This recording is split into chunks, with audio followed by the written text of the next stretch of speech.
Good morning, everyone. Good afternoon. I don't know, the people online, maybe they are not in the same time zone.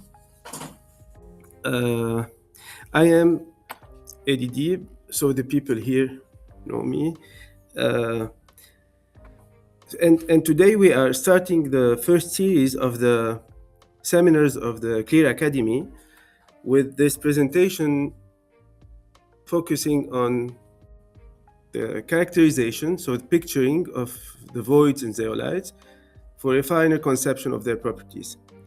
And for this presentation, I will just invert some slides, starting with the acknowledgements, because all the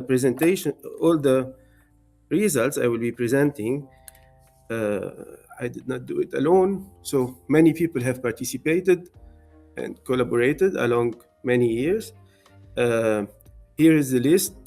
It is even longer, but this is only a good selection of names who have dedicated a lot of time to accomplish all the works I will be presenting later.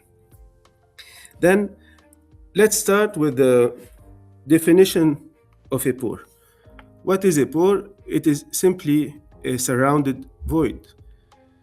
So finally, we are engineering the surroundings of voids every day here. And then what is going to change are the atoms in these surroundings, and these atoms will determine the properties of porous materials. Then, since it is an atomic scale issue, the structure property relationship is still not straightforward. It's not easy to establish correlation between the structure and the property because it's an atomic scale problem. So we need an advanced approach for that. That's why we use advanced characterization techniques and modeling approaches to tackle the problems at the atomic level. This allows to further understand the properties of porous materials like zeolites, but also to orient the synthesis and the modification for the improvement of catalysts and sorbents in the chemical industry. So this is the logic of the presentation we are going to have today. I just had to repeat it here to put you in the right on the right path. So the knowledge we are now dealing with in zeolites come from a long accumulation over years in different domains. So we can divide them easily in four domains like this. So in mathematics, we can start from Napier, then go through Euler, then Hamilton, Hilbert, and Wigner. And this is all the mathematical tools we need to deal with our problems every day. Even if they are now hidden in softwares, they are still here. When we talk about thermodynamics and heat transfer, this is Descartes, Lavoisier, then Joule, Clausius with the entropy, and Nernst and Langmuir, etc. So here is where the adsorption starts to appear, and the kinetics with Arrhenius starts to appear also as a law of gas that mix with thermodynamics very well. We also have the part of light, where we can go very deeply, but here I just focused on the spectroscopies discovered along the years. And you can see that in zeolites, we are dealing with that every day. So we use all the mathematical tools to optimize thermodynamics and kinetics using spectroscopies to probe the atomic scale features. And now, if we talk about the history in zeolites, usually we start with Gronsted, that discovered it in 1756, and we continue with the synthesis of Sinclair, Barrer, Milton, Bragg, Flanagan, and Wilson, etc. While zeolite existed from even before, and the people and the Maya people were using it to purify water without knowing they were using natural zeolites. So this is somehow what we use every day to optimize now the atomic scale, thanks to the contribution of all these people. And when we talk about characterization and modeling, we can easily divide them into two areas: the long range characterization techniques based on diffraction of light, and the short range based on spectroscopy. So the main difference is that diffraction is an somehow diffraction of light. So the matter light interaction is not very deep, does not go in the atoms, and we get X-ray diffraction patterns, not spectra. While in spectroscopy, we are dealing with energy levels, and depending on the interaction probed, we talk about a different spectroscopy. So here we have electronic states for the UV visible spectroscopy, vibrational states for infrared spectroscopy, and nuclear spin states for the NMR, which is a radio frequency spectroscopy. At the end, we get patterns with angles in the x-axis for diffraction and spectra with energies in different units for the spectra. And the main target is to establish spectroscopic structural relationships, measure bonds, angles, distances, and the dynamics of species in the pores. Zeolites are very important, and they deal with energy challenges every day. So we talk about porous crystalline aluminosilicates. This is the traditional definition, but nowadays we have incorporated many heteroatoms in the frameworks of silica-based zeolites, and they are still called zeolites. So aluminosilicate is just the traditional definition based on natural zeolites discovered 200 years ago. And the main features of zeolites are that they are crystalline, so they are very stable thermally. They are acidic due to the bridges having an electron deficiency here, and tunable pore size, then we can tune the shape selectivity. And we are using them in catalysis and adsorption to lower the activation energy. So with or without the zeolite catalyst, the activation energy for a reaction is not the same. And this is why we are always in optimization processes for these materials to lower the activation energy and optimize the reaction pathways. Then the performance, as we said, depends on the atomic scale. And we will see during this presentation how some relationships can be established. Talking about synthesis and modifications, the classical approach is to mix chemicals in water in an autoclave, heated in what we call a hydrothermal treatment to get zeolites. So the hydrothermal treatment is just a heating in water of components, optimizing some parameters.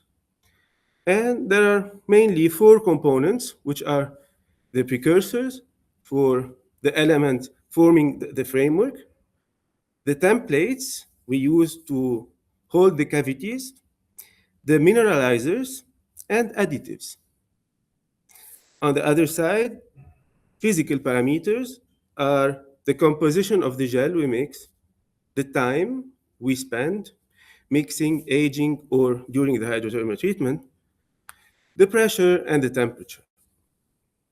So it is a long story. We are not going to detail the impact of every parameter today, but I just gathered a bunch of strategies that were followed to synthesize zeolites over the years. So one could start with the alkali-based structure directing agents.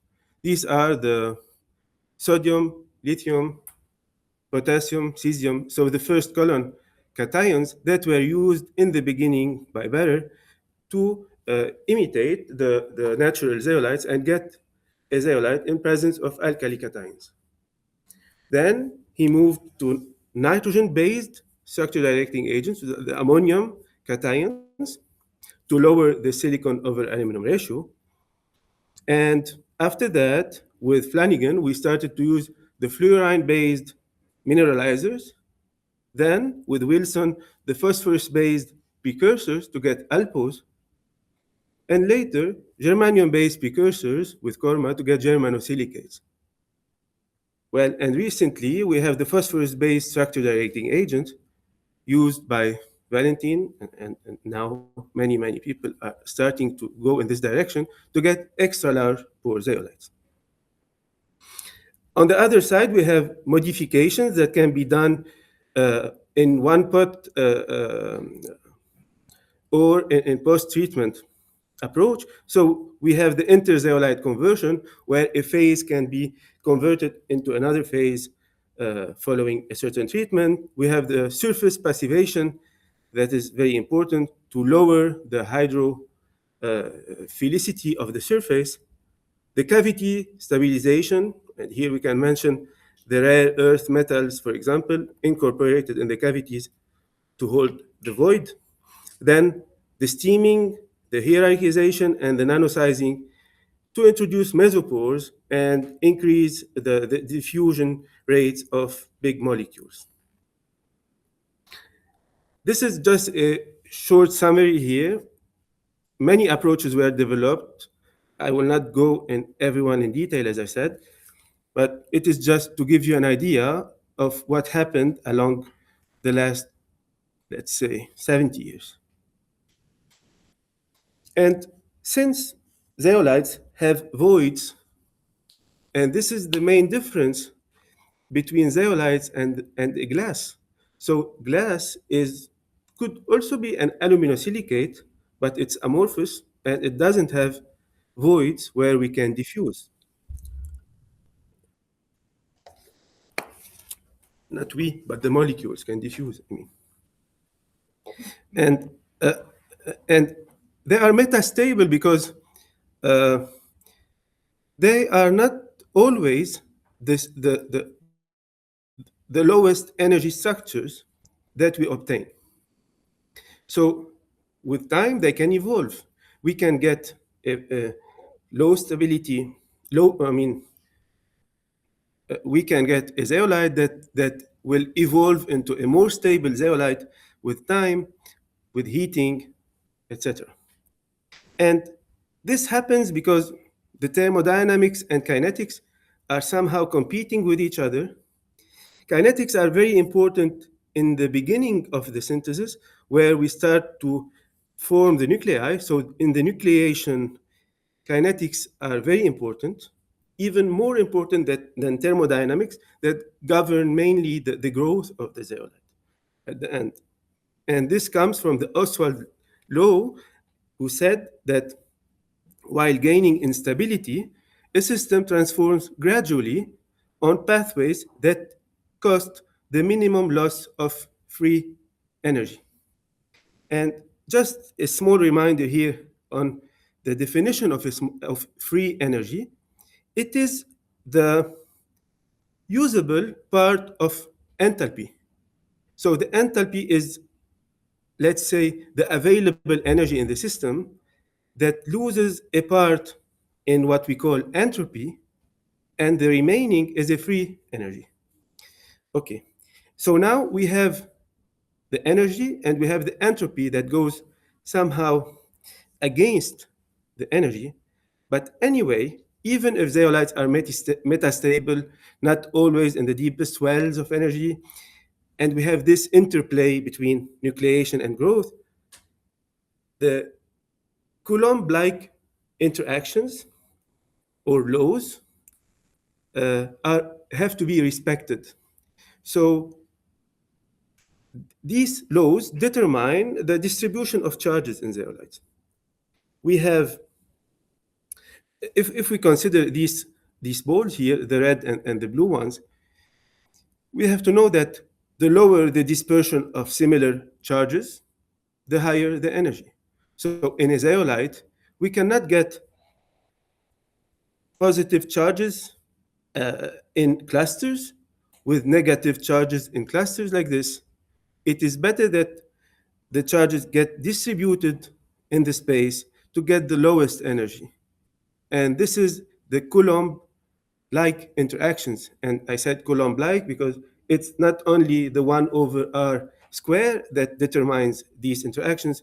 We also have the dispersion kind of, of interactions that are governed by 1 over r6 or 1 over r12 even, the hydrogen bonds, etc., that are extremely important as well.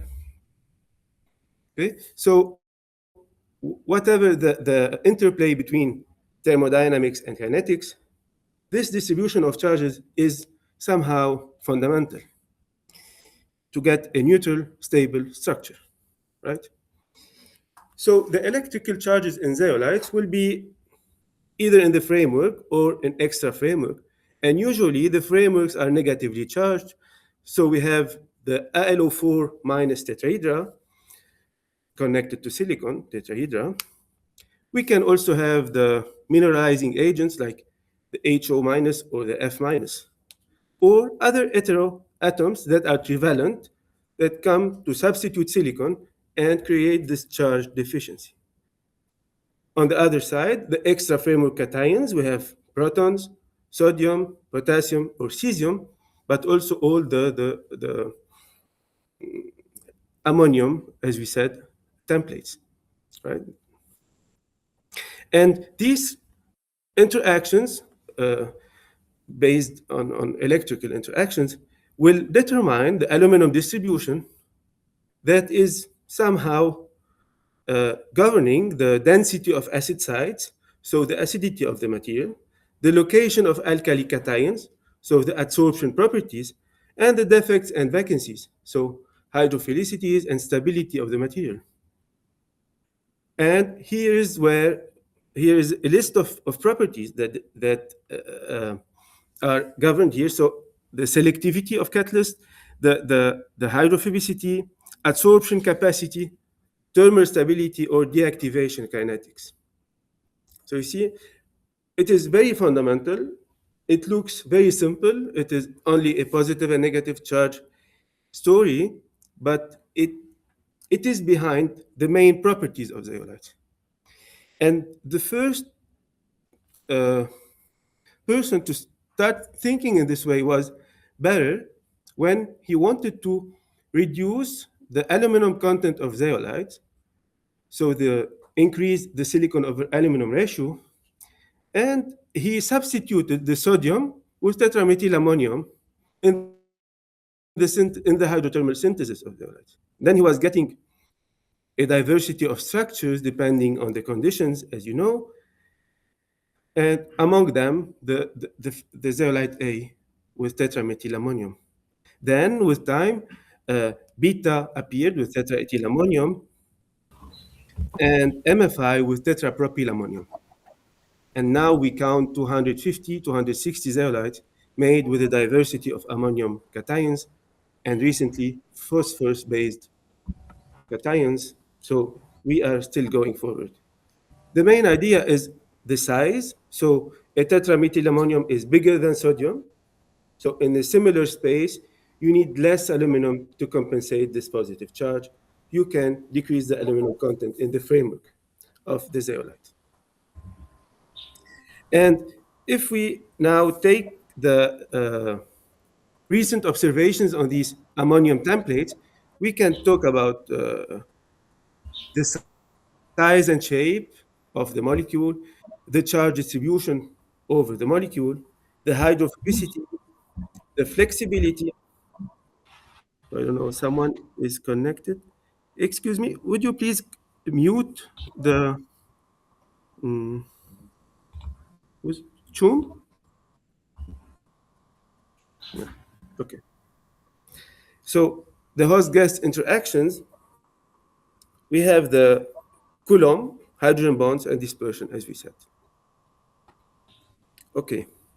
This is a general introduction to go in the topic.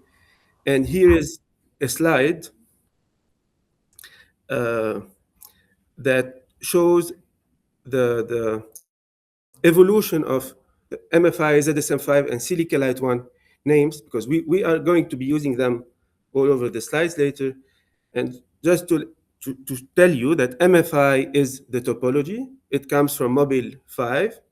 ZSM5 is the aluminosilicate version, so it is the zeolite Socony mobile 5, and Socony is the company that was in New York, so this comes from Standard Oil Company of New York, and this is ZSM5 that was patented in 72. Then in 78, Flanagan synthesized silicalite 1, which is the old silica version of MFI without putting aluminum there. Okay, just to be clear for the remaining slides. So the main feature of MFI is that tetrapropylammonium fits extremely well with the framework of the zeolite. It goes in the intersection of sinusoidal and direct channels. It's not very mobile, and they create an ideal fit. It's a very stable structure, and this tetrapropylammonium, now you can understand well that it has to be compensated. So we need to compensate tetrapropylammonium with anions, and we will see along this presentation how, by changing the bridges in front of tetrapropylammonium, we can change the properties. So depending on the compensation mechanism, the properties of zeolites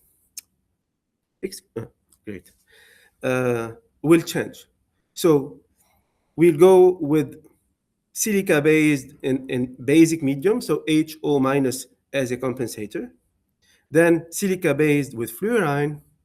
Then we'll put some aluminum. Then we go to alpose. And at the end, we'll finish with germanosilicates.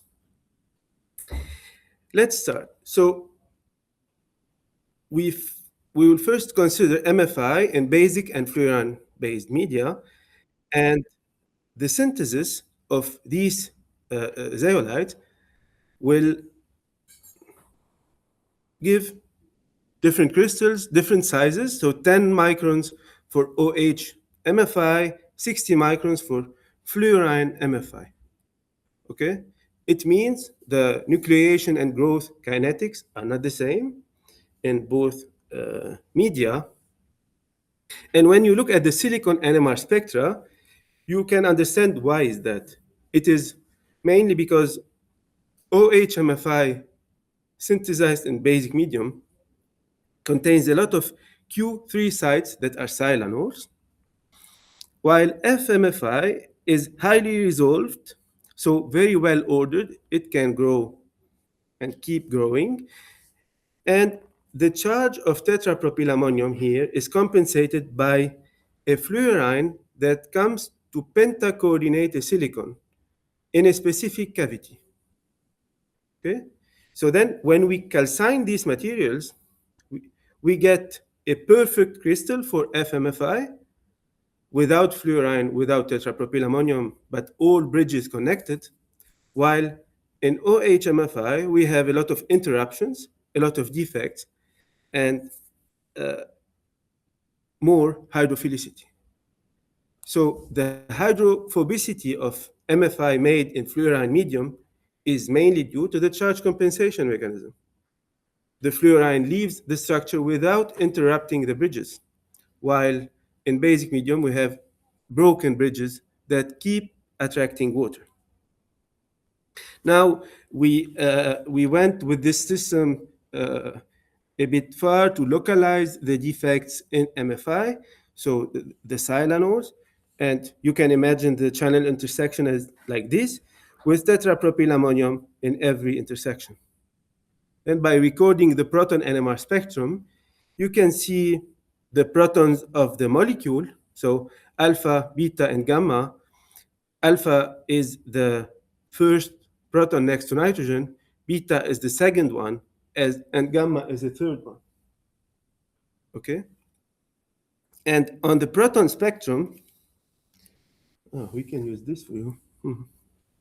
I thought you were seeing the mouse. Sorry. So you see these are the protons of the molecule. And this peak here at 10 ppm was assigned by Kohler in 1995 to a broken bridge, SiO minus, SiOH, with a very short distance here, so a very strong hydrogen bond. That's why it shifts to 10 ppm, very high chemical shift for proton. And this is a defect in the structure that compensate the charge of the molecule. But then we noticed that on the same spectrum, we can get a signal from the structure directing agent, the molecule, but also from the framework. So we have the framework and the molecule in one spectrum, and we can develop a 2D single quantum, double quantum experiment here to localize the defects. You can see, well, we will not go in the details of the NMR experiment, but you can see a line here that joins the peak at 1 ppm with the peak at 10. And this tells that the hydroxyl groups are close to the methyl groups of the tetrapropylammonium only. So they are not close to the beta and alpha protons. They are mainly next to the gamma protons, so the methyl. And they are also close to each other. So we do not have one OH group isolated. There is another OH group next to it. That's why you have this diagonal peak here. And we went with some advanced techniques and spin dynamics simulations. So we do not need to go in the details of that. It will take a long time. But to simulate the distances between the spins, and you can see that there is a 3.3 angstrom between the OH group and the methyl group of the molecule.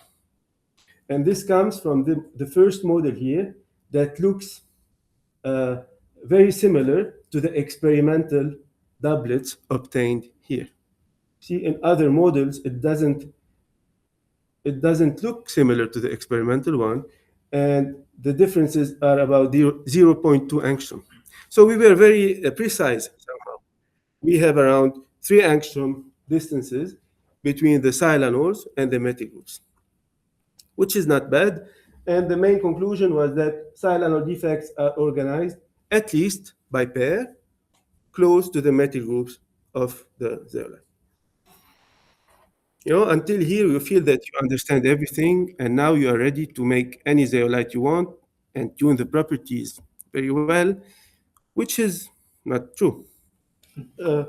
Because when you consider the size of the crystals now, so when you consider nano-sized silicalite 1, 50 nanometers, 100 nanometers, 2000 nanometers, which is a micron-sized zeolite,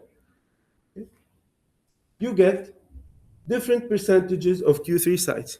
So 3% of Q3, 7%, and 14%.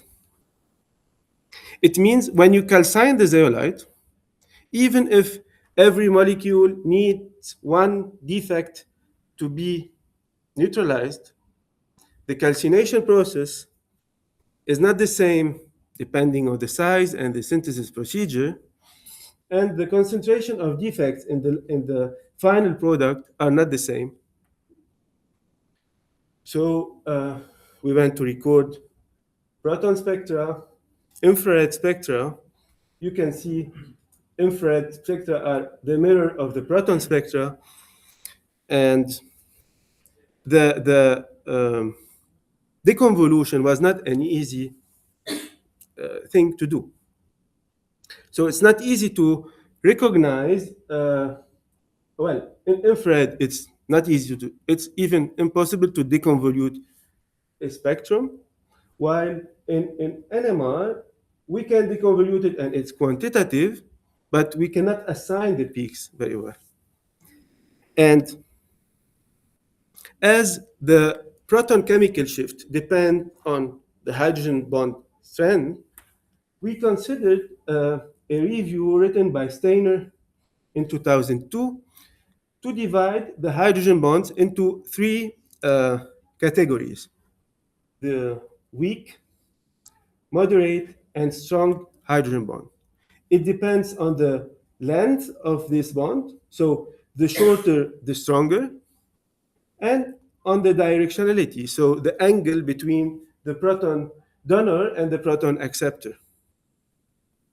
The higher the angle, the stronger the interaction, because they point towards each other in 180 degrees. So it's worth mentioning that in this review here, 2002, you can download it. It's 100 pages, and in the conclusion of this paper, Steiners announces that hydrogen bonds are complex and not well understood, not in the introduction only, in the conclusion as well. So it is a complicated thing. So we went with DFT modelings. We have considered 130 configurations of silanors, and reached a conclusion about the categories of silanors in at least silicalite 1. Here we talk about the free silanors that are not connected with hydrogen bonds. We have the weakly hydrogen bonded silanors, the medium, and the strong. And you can see here the wave number frequency of the OH bonds that overlap between the free and the weakly hydrogen bonded silanors, while we can see the medium here and the strong is even lower wave number. In proton NMR, it's the opposite. We have low chemical shifts for free and weak hydrogen bonds and higher chemical shifts for the strongly hydrogen bonded silanors. The big, so these trends were made later, but they somehow existed in the literature. One was able to plot these trends with the data available in literature already. But the main thing is here in this overlapping between the free silanors and the weakly hydrogen bonded ones. And this was somehow a key to understand the functionalization of zeolites, because one free silanol cannot be functionalized easily, while when you have two or three that are weakly hydrogen bonded, they can easily accept a metal and get functionalized. So they can anchor a metal in the frame. And so here is the trends. We have the hydrogen bond length with the proton chemical shift that goes exponentially as it's expected. It's a Coulomb-like interaction. And here we have the linear trend between the proton chemical shift and the wave number frequency. And this is why infrared spectra and proton NMR spectra are mirrors to each other, because it's a linear negative correlation. Just to mention that silanols are not bad or good. It depends on how you want to use them. They can be bad because they can trap the coke and deactivate the catalyst, but they can be very good to anchor metals or other things in the framework of zeolites. So that's why we stopped to call them defects. We now call them only hydroxyls or silanols. Okay? Because defect is a negative term. I just have to drink some water, then we continue.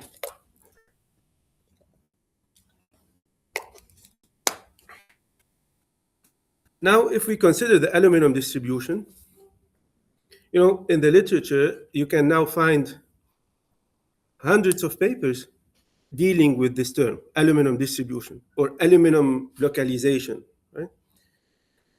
But it is a complicated thing because it depends on the length scale you are probing. If we talk about the crystallite itself, we can talk about surface and bulk of the crystal. And here is where the zoning appears. So usually the heart of the crystals is more silicon rich, while the surface of the crystal is more aluminum rich. And it depends on the kinetics of the dissolution of precursors and their assembly.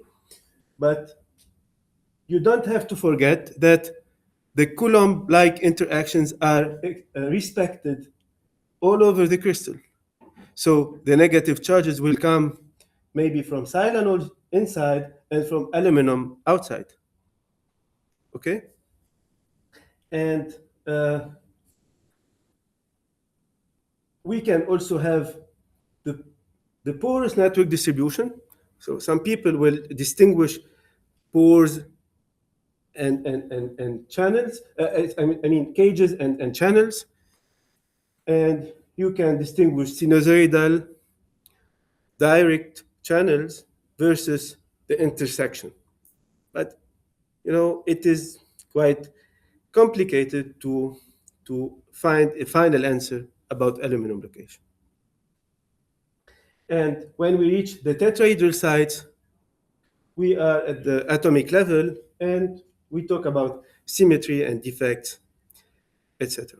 So aluminum location, aluminum distribution terms do not always mean the same thing. We have zoning, tetrahedral sites, rings, clusters, windows, channels, etc. It depends on the length scale probed in the paper you are reading. But as we use spectroscopy, we are mainly concerned with the atomic scale distribution, so in the tetrahedral sites. And here is a series of ZSM5 synthesized in fluorine medium. So the XRD patterns are good. The phase is MFI. Here is the silicon over aluminum ratio in the solids. And these are the solids obtained. You can see the evolution of the unit cell volume with the aluminum content. So the more you put aluminum, the more it increases. And the evolution of length over width of the crystals with the aluminum content. So this tells you somehow that the kinetics of growth are not the same depending on the aluminum content in the gel. And when you go to NMR, you can see the silicon NMR spectra losing resolution with the increasing of aluminum content, the aluminum NMR spectra getting more intense, and the fluorine NMR spectra getting less intense. It means when you put aluminum, the more you put aluminum in MFI, the less you need fluorine, until a point where all the tetrapropylammonium, or most of them, are compensated with aluminum, and fluorine is not entering there anymore. So you can see the evolution and the resolution of the peaks, but also the appearance of a peak here at around minus 105 ppm, assigned to the silicon oxygen aluminum linkages. So this is the Q4 1 aluminum sites that are here. Then if we consider these spectra here, the first silicon and the first aluminum, we can notice that this is silicon oxygen aluminum, and this is also an aluminum oxygen silicon, right? So what if we correlate the aluminum with the silicon in NMR to get some insights about the distribution of aluminum in tetrahedral sites? And this is what we did. So this is an aluminum silicon correlation with 3 cross peaks that tell you have 3 silicon sites that correlate with 3 aluminum sites. But how to assign these peaks? It's not easy. To do that, we did theoretical calculations, so DFT calculations, of the NMR chemical shifts for silicon and aluminum in 24 structures, putting aluminum in a different tetrahedral site every time. So in the structure 1, aluminum was in T1. The structure 2, aluminum is in T2, etc. Then you get all these structures together. You have the chemical shifts of aluminum and silicon in all these structures, and you plot the theoretical aluminum-silicon correlation due to the linkage silicon-oxygen-aluminum, right? And you get all these points here that most of them are out of the experimental correlation cross peak, right? So these theoretical linkages do not exist in the sample. We can simply erase them. This is what we did. We removed all the points that were outside of this cross peak, and we left the points that fit very well with the experimental spectrum. That's how we concluded that aluminum preferentially goes in T1, T4, T13, and T14 sites. But just to mention it one more time, this is not the reality. So it is the sample we synthesized only. Okay? It doesn't mean aluminum always go in these sites, whatever the synthesis procedure. Okay? This is a method that can be used for all samples to localize aluminum in ZSM5. So this was a synthesis in a fluorine medium, and later we continued the development synthesizing a lot of samples, both in fluorine and in basic media. So, charge compensators, not the same, fluorine, aluminum, broken bridges, etc. And you can see this is the silicon over aluminum ratio, 34, 69, 232, and 29, 65, 229. Okay, so not almost the same aluminum content. You can see the shape here evolving. This peak is getting more intense by lowering the aluminum content, while in basic medium, somehow you have the same shape. So we can quantify them after applying MQ-mass technique on all samples to deconvolute the spectra properly. And this is how these 3 sites of aluminum are evolving with the silicon over aluminum ratio. In basic medium, whatever the silicon over aluminum ratio, the 3 sites are populated the same way. While in the fluorine medium, the population evolves differently with the silicon over aluminum ratio.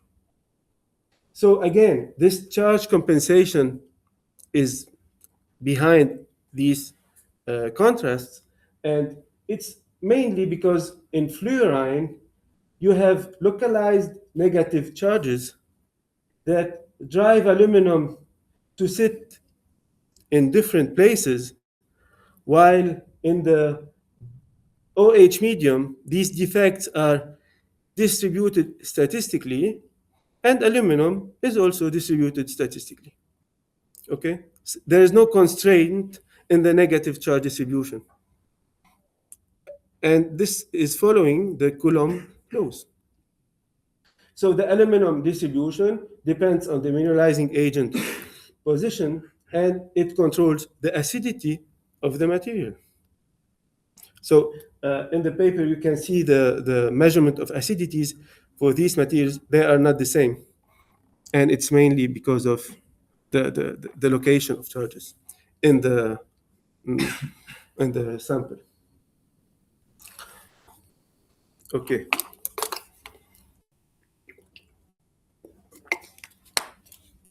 So uh, to understand the branched acid sites even more, we went again with this theoretical correlation between proton chemical shift and the wave number frequency of infrared.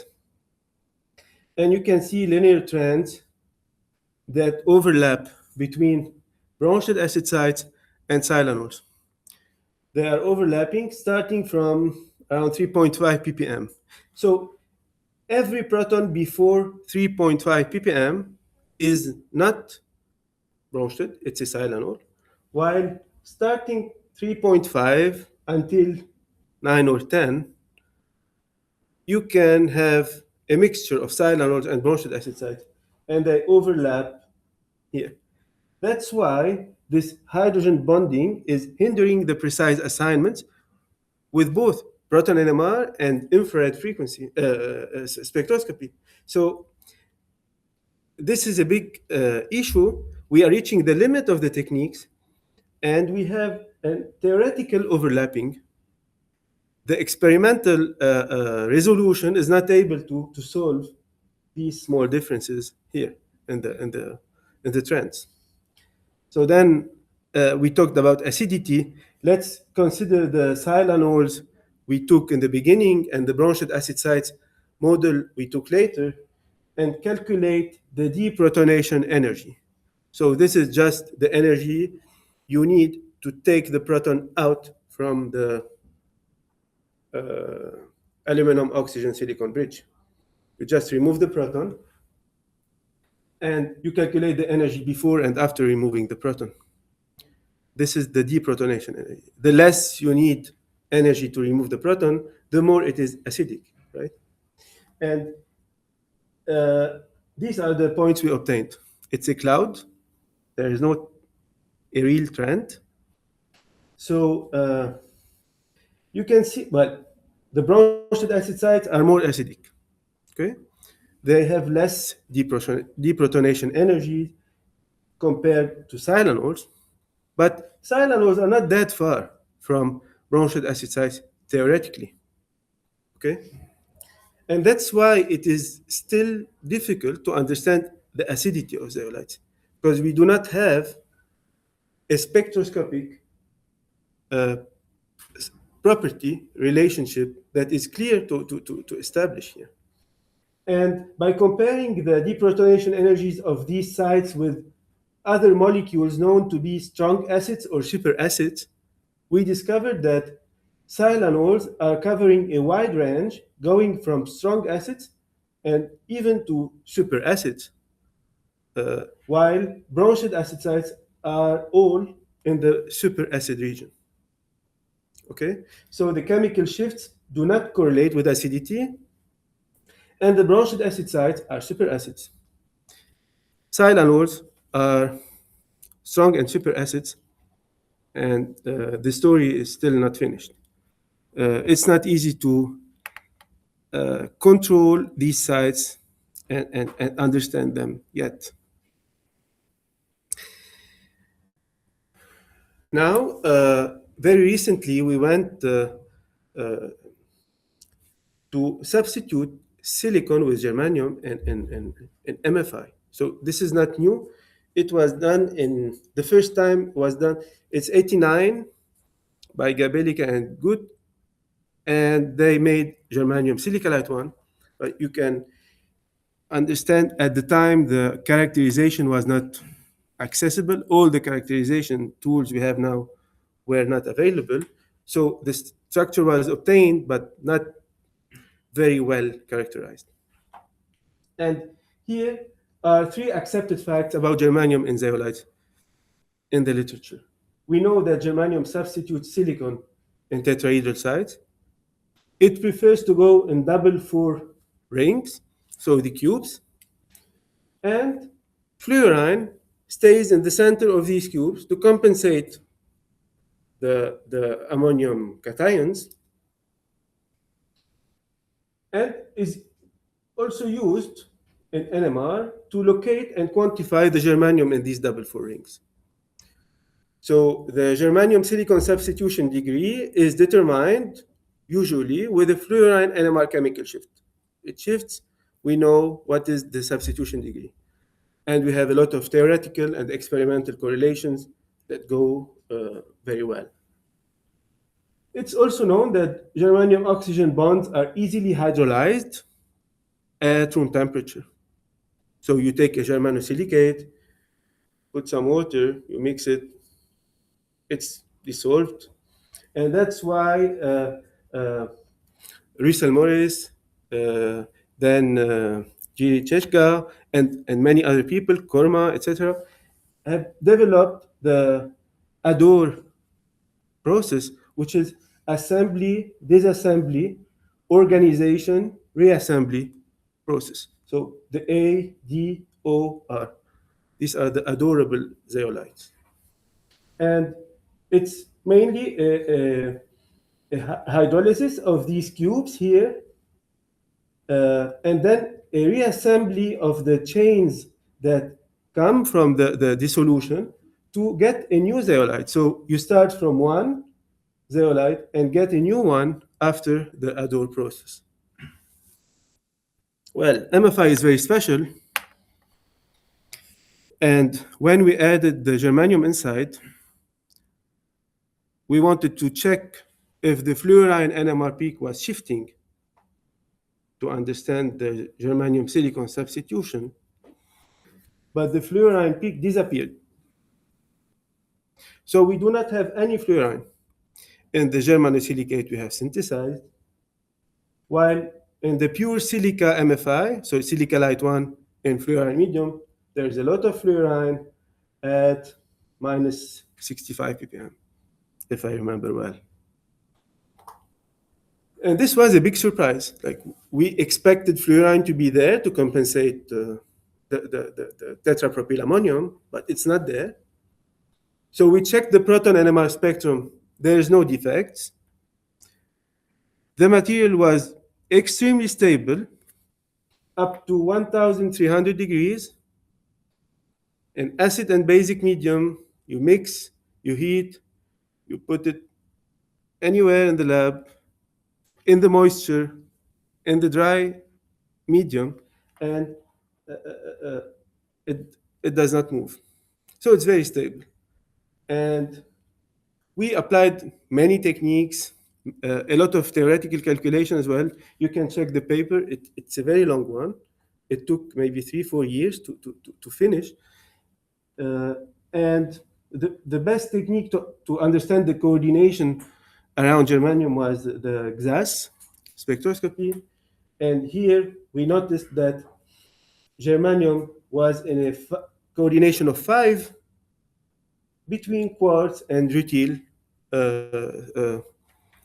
phases of germanium. So the rutyl germanium is germanium 6, the quartz germanium is germanium 4, but germanium MFI is 5. So that's why we draw this double bridge.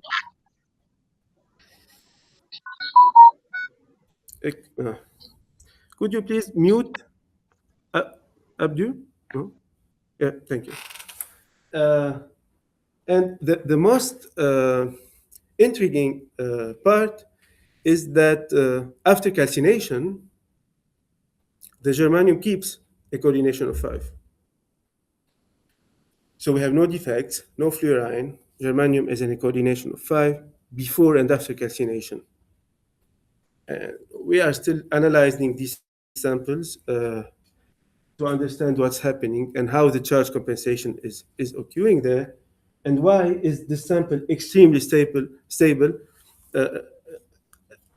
which is not the case for most of germanosilicates.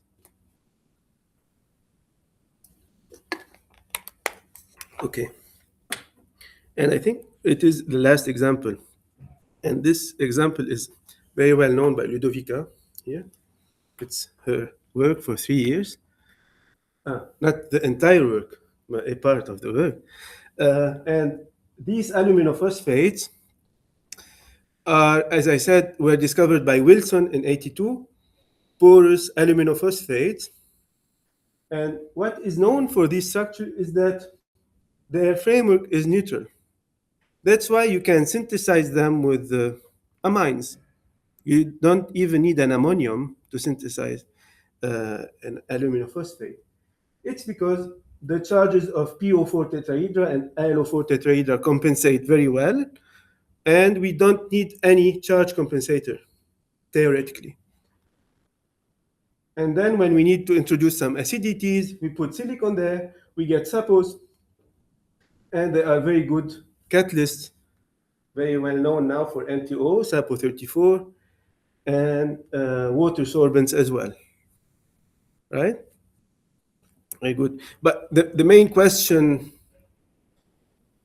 we tried to solve with Ludovica in the last 3 years was how is it possible to synthesize alpo5 with 3-propylamine and tetrapropylammonium and still get the same alpo5. This molecule being neutral, the other one is charged.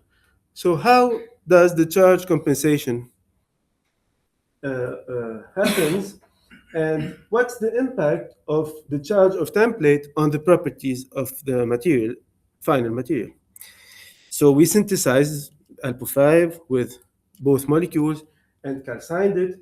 So XRD is not moving much. This is the alpo5 structure. These are the microscopy images and the TG curves where we show the different percentage of molecule as expected. You have a higher amount of the bigger molecule in weight, which is expected.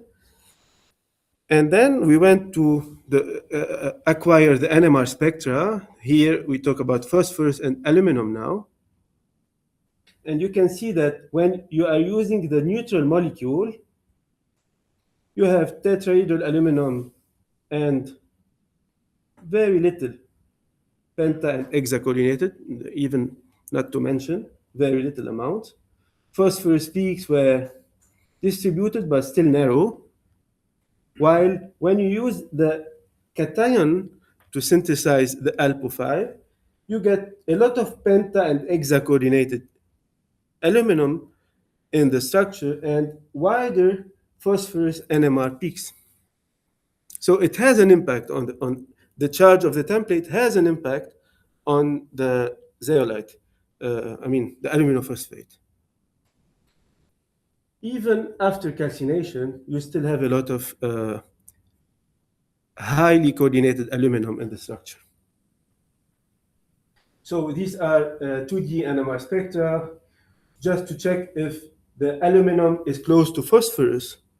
And in the alpo synthesized with a neutral molecule, we have tetrahedral aluminum close to all the phosphorus as expected, while here you can see that the penta and hexa coordinated species in asynthesized and calcined samples are close to phosphorus. So they are not extra framework species. They are somehow framework associated, and they are behind the charge compensation.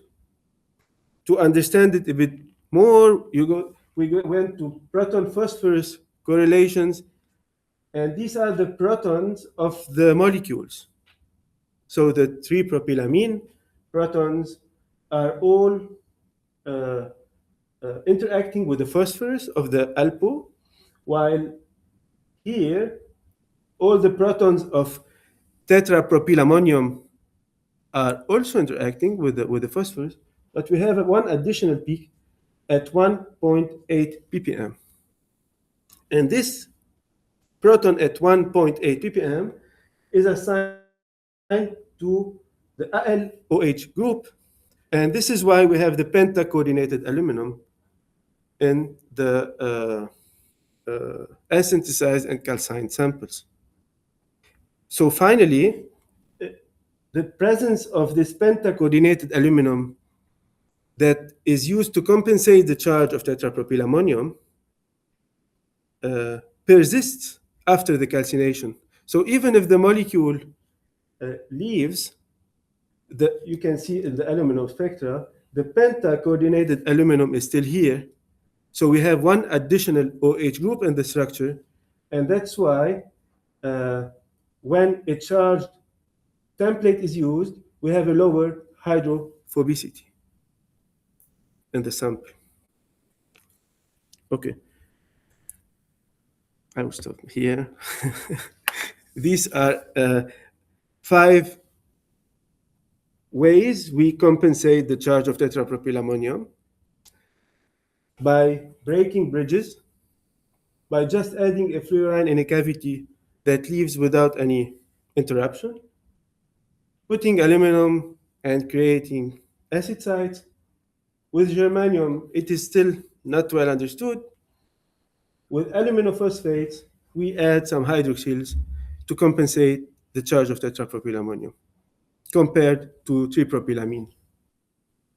So every charge compensation is unique, and the charges are at the origin of the properties, it seems. So one message is that we are one electron away all the time. This is how we are now tuning the properties of zeolites. So the charge compensation implies big differences in the crystallization kinetics, in the connectivity of the framework, in the acidity, thermal stability, hydrophobicity, etc. Thank you for your attention. And now I can answer questions.